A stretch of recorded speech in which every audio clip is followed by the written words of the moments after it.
Assalamualaikum warahmatullahi wabarakatuh. My name is Muhammad Asri bin Zain Amri and my matrix number 01DKA 19F0142. Now I would like to explain about execution of project plan. First of all, at this point of the project, plans are put into motion and any change must be reflected back in a reviewed project plan. Maksud dia, pada titik rancangan ini digerakkan, setiap perubahan mesti ditunjukkan dalam rancangan projek yang disemak semula. Lepas tu, this phase is generally where project management transition from a science to an art. Yang tu pula maksud dia, daripada fasa secara amnya, di mana pengurusan beroleh daripada projek sains ke seni.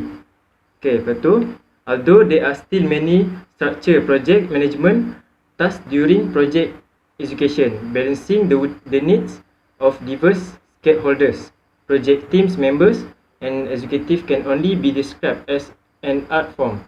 Yang tu pula maksud dia, walaupun masih banyak tugas pengurusan projek, terstruktur selama pelaksanaan projek, menyimbangkan pelbagai keperluan pihak yang berkepentingan. Lepas tu, anggota projek dan eksekutif hanya dapat digambarkan sebagai bentuk seni. That's all from me. Thank you. Assalamualaikum. My name is Alif Haikal bin Abdul Aziz. Number card matric 10DKA19F1065. Today I'm going to talk about three things, which is the project team, communication and quality assurance. So firstly, the project team. So during the project execution, the project team is the biggest consideration since they are carrying out the technical work of project.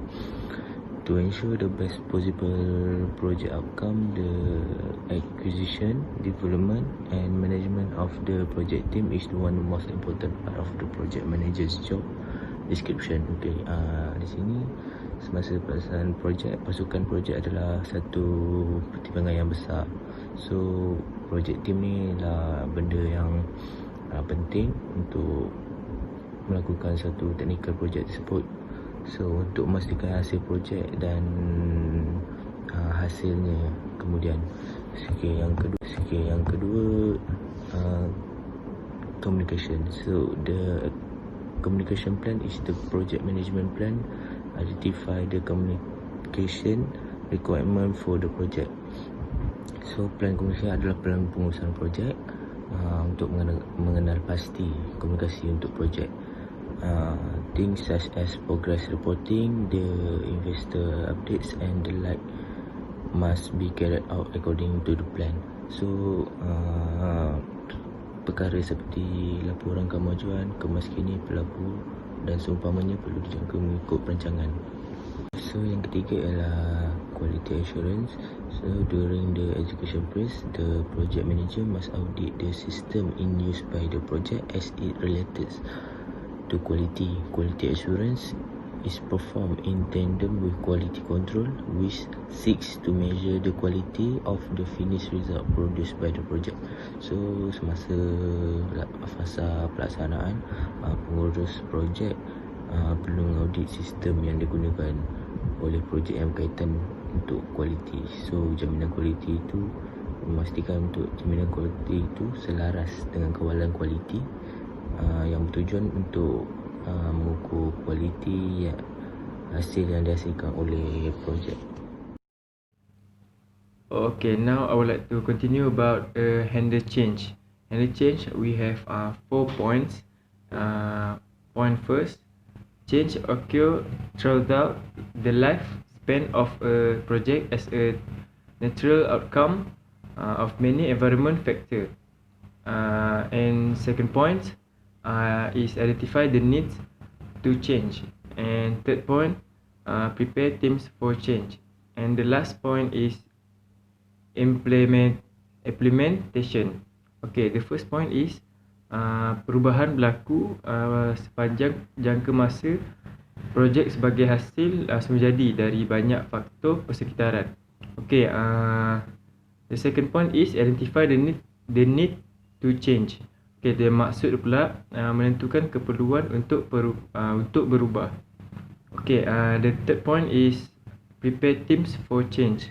Yang tu pula maksud dia siapkan pasukan untuk perubahan. Okay, and the last point, implementation. That is pelaksanaan. Okay, that's all for me. Thank you. Assalamualaikum. My name is Imran Zahiruddin bin Saharuddin. Matric number is 01 DKA1F 1050. I'm from DKA TGP. So I want to talk about project control. What are project control? Project controls are process for gathering and analyzing project data to keep cost and schedule on track. The functions of project control include initiating, planning, monitoring and controlling, communicating and closing out project cost and schedule. So kat sini kita boleh tengok project control ni ialah untuk adalah proses untuk mengumpulkan dan menganalisis data projek untuk memastikan kos dan jadual tetap berjalan. Fungsi dia adalah merancang, memantau, mengendalikan, berkomunikasi and menutup kos and jadual projek. So activities under project control.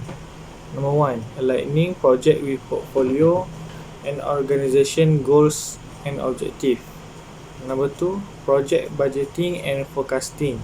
Number 3 is feedback and reporting. So kat sini tak ada apa. And process that define project control. Number 1, project planning. Number 2, budgeting. Number 3, risk management. And number 4, performance management. So the slide seterusnya ialah benefits of project control. Number 1, increase project predictability for cost and completion date. Itu kita boleh tahu peningkatan jangkaan projek untuk kos dan tarikh siap. Number 2,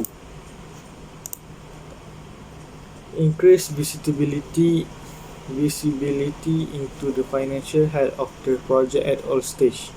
So peningkatan keterlihatan terhadap kewangan projek di semua peringkat.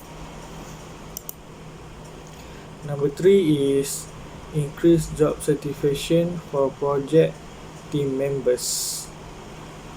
Itu peningkatan kepuasan kerja untuk ahli pasukan projek. Number 4 is improve reputation for properly managing and controlling project. Itu peningkatan reputasi untuk mengurus dan mengendalikan projek dengan betul. And last, competitive advantage over organisation with less mature project management capabilities. Iaitu kelebihan daya saing berbanding organisasi dengan kemampuan pengurusan projek yang kurang matang. So that's all from me, Imran Zahiruddin, and the other slide with my friend. Thank you.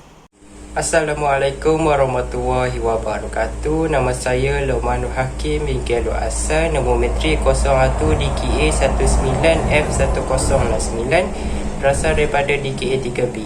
Seterusnya saya akan membentangkan tentang close up activities. Ia terdapat 5 poin. Poin yang pertama adalah final product scope analysis. Poin yang kedua adalah release the resources. Poin yang ketiga adalah lesson learned documentation. Poin keempat adalah in design of the project files.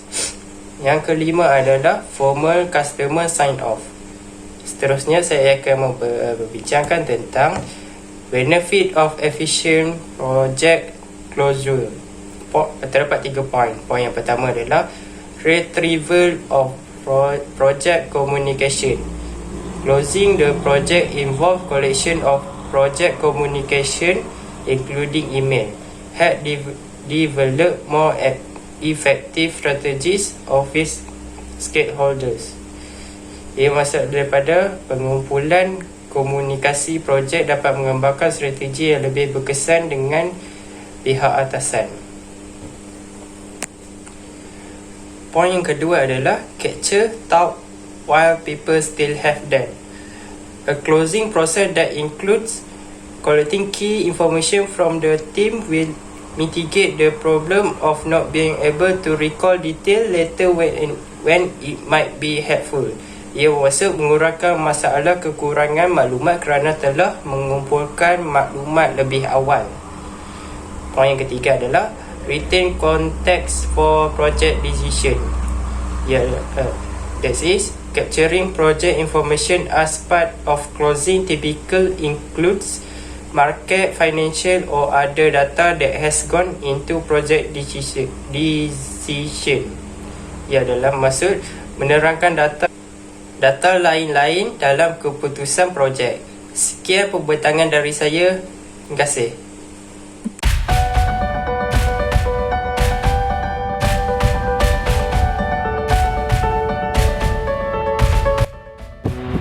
Assalamualaikum. Hari ini saya akan membentangkan mengenai handle change. Handle change ada 4 poin. Poin yang pertama, tak tahu.